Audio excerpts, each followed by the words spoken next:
It's a Thursday edition of Pro Football Talk Live, NBCSN, Sirius XM 211, Sky Sports. There's Drew Brees and Emmanuel Sanders, a little pitch and catch.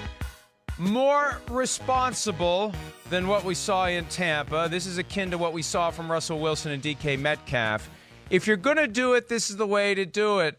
Long distances in between player and receiver. Now, still, it's another quarterback. It's another receiver. It's another team defying the NFLPA recommendation to do none of these things until it's time to go to training camp. But if some teams are going to do it, then all teams need to do it, because if you're sitting home constantly repeating to yourself the recommendations of Dr. Tom Mayer, reminding yourself that's why you're not out working out with teammates, and other teams are doing it, you're at a disadvantage. That gets back to our point from yesterday, why it's just not a good idea to flaunt it if you're doing it. But they're doing it, they're flaunting it, not like Brady did, and I think it's going to continue, Chris, during the 3 weeks that we'll be off, and after we return, in that week or two before training camps open on July 28, we're going to continue to see videos and stories about guys doing what the NFLPA has asked them not to do.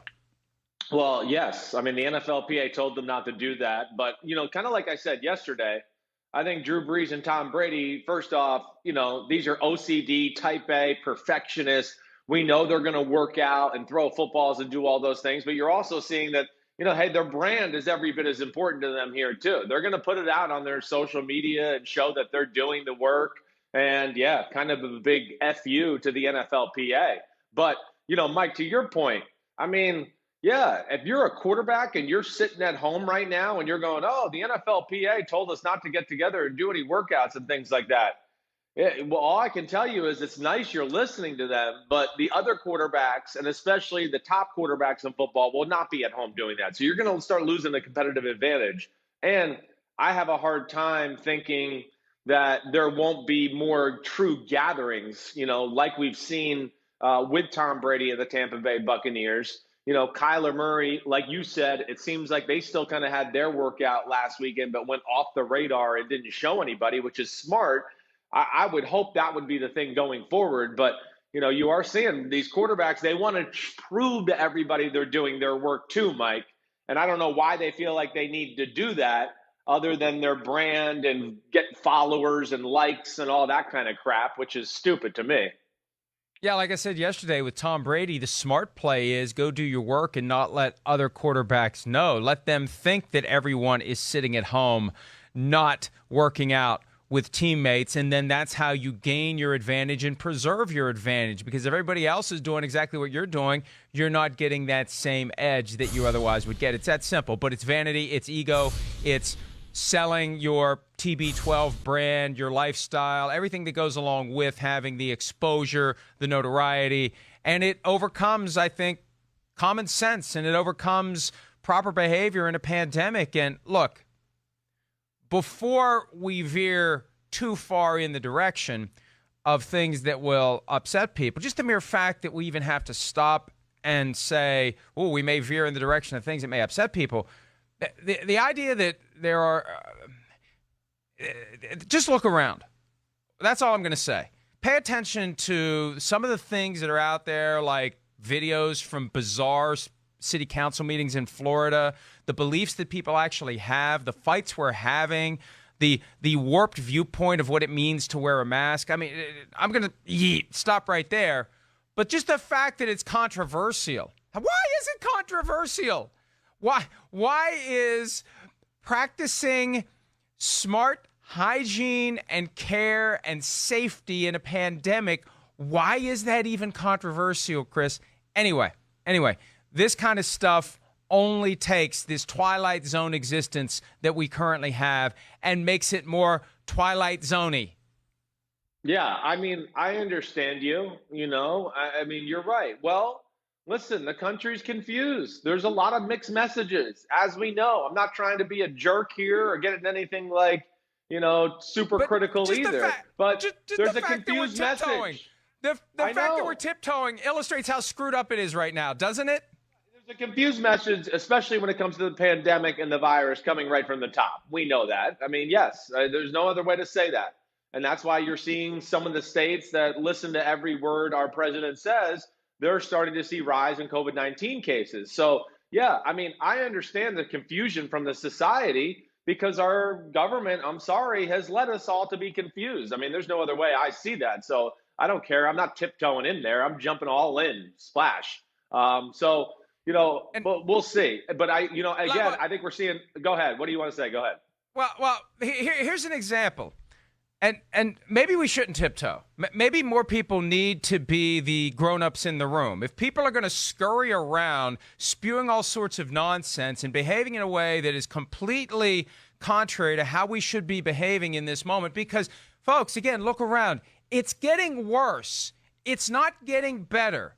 It's getting worse. Yesterday, the highest number of positive cases yet in our country, period.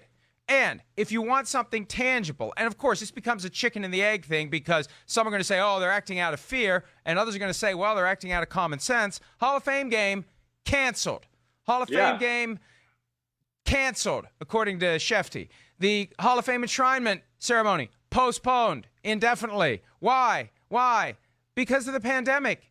Because of what's happening, because people are applying common sense, because people are being smart, because people are realizing, yes, there's a problem here. And again, there will still be people who look at this and sneer and say it's fear porn. Are you kidding me, Chris? Yeah. They can say what they want, but until you get some of these fears, taken care of, which is a consistent good message from the leaders of our country to steer us all in the same direction, there's going to be no football. There's going to be no sports. The economy is going to stink. And that's going to be because of the lack of direction that is leading us to the right, pathway in our country. They're simple. We talked yesterday about England and the Premier League and why they're doing so well. And I should have came into that more informed as far as exactly why they're doing so well. Well, when the show got over, what did I do? I started looking up stuff and reading stuff and, oh, wait, that's right. Well, they've been very strict and been very good with their pandemic rules and how they've handled it. And their cases and their testing per person is way up. The cases they have in their countries are way down. And like you said, we're going the exact opposite direction again. We're back in the middle of March here in America, which is not an encouraging thing. And, it's going to hurt the prospects of the NFL being played this year, which I also think is very ironic because, we're going to be hurt by it because of the lack of leadership in our country starting at the top. And it's also ironic because we have a lot of owners and people who supported him in the NFL, and now they're going to get bite in the butt because of it. Strange juxtaposition, though, when you consider some of the events that have happened this week where you see a lot of people congregating, a lot of people not wearing masks. You try to put that up against the numbers that keep coming out, and it's impossible to reconcile the two. And it's hard to reconcile, Chris, the report that there will be no Hall of Fame game this year with yesterday's report from Ian Rappaport of NFL Media, who works for the NFL. So when something like this comes from him, safe to assume that it's accurate. Training camps still set to open July 28th. Teams are still targeting July 28th to be there. And and I'm going to try to help people understand how we can reconcile those two. It's one thing to have all of the teams show up for what will be their universe for a month, right? The place they're going to be every day, a controlled environment. That's one thing. It's quite another to take two teams out of their controlled environments, drop them into Ohio for a couple of days at hotels there and around Ohio and all the stuff that would otherwise go on with the Hall of Fame weekend, take those two teams, drop them in, and then put them back. No, you get them in where they're going to be and you leave them there. That makes so much more sense. The whole idea of any neutral site game this year other than the Super Bowl makes no sense. Right? You keep teams and players in a tightly controlled environment as long as you possibly can. That, especially early on while they're trying to figure out how this is all going to go. The last thing you want to do is have a neutral site game to start your season. So I think that it's not as dire as that first reaction would be that, oh, God, here we go. There goes the Hall of Fame game. What's next? Week one of the preseason. What's next? All of the preseason. What's next? Week 1 of the regular season. I don't think it's that dire. I just think that for a game that means nothing at all. Yeah, that's right. For a game that is just part of the entertainment, part of the experience for Hall of Fame weekend, you don't want to bring two teams into that environment. You want to leave those teams in their environment that's going to be carefully set up and structured, Chris, for training camp. And then, obviously, you're going to be bringing teams into separate environments who are the visiting teams during the season, but that's different, and that's necessary. This isn't. The Hall of Fame game is not necessary. Yeah, get rid of all unnecessary things that you got to do in this, training camp, whatever it may be. I mean, there's no point in risking any of that. And, Mike, to something you were saying, you're right. I mean, I think the NFL, the NFLPA, the players, everybody involved, I do think, the start of training camp will start July 28th, all those things. We've seen some of the game plan the NFL has as far as testing people, the tiers in which are allowed in the building, how many people are allowed in the building, the facility, how close they are to be together.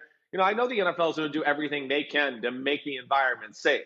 I'm not worried about that necessarily, but, I'm worried about, again, these NFL players, it's different year. Your training camp, it's not training camp where we've seen in years past where you go to some college or you go to a hotel and you're all there and you don't see much outside life and it's just football and back to your hotel and meetings and football and back to your hotel and meetings.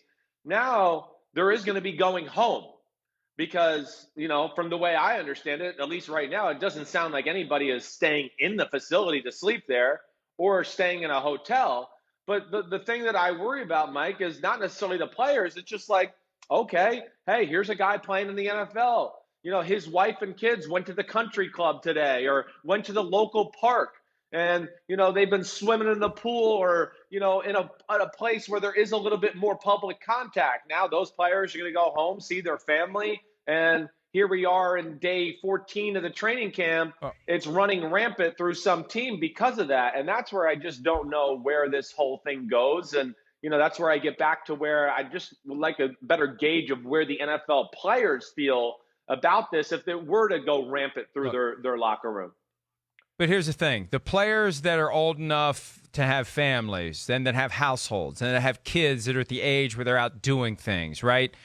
There needs to be responsibility within those households, and they need to understand you can't go to the pool. There's certain things you can't do. Now, at some point, they're going to be going to school, presumably, and that's a different issue. But, this is just part of the challenge that is going to trickle down from the organizations to the players, to their families, if we want to have a football season. And I think events like pulling the plug on the Hall of Fame game will get people to take this seriously if they aren't already. A couple of other items related to this. There was a report yesterday that the NFL will be tarping off the first 6 to 8 rows at all stadiums, which implies that the other rows will be available potentially for fans. More on that in a second. There's going to be advertising on those first 6 to 8 rows. And look, I think it makes sense to have that buffer zone, that splash zone, right? You don't want fans who may be infected close enough to the field where they could throw stuff onto the field, where just the droplets, if they're coughing, if they're yelling, if they're screaming, those droplets go out and they hover over the sideline.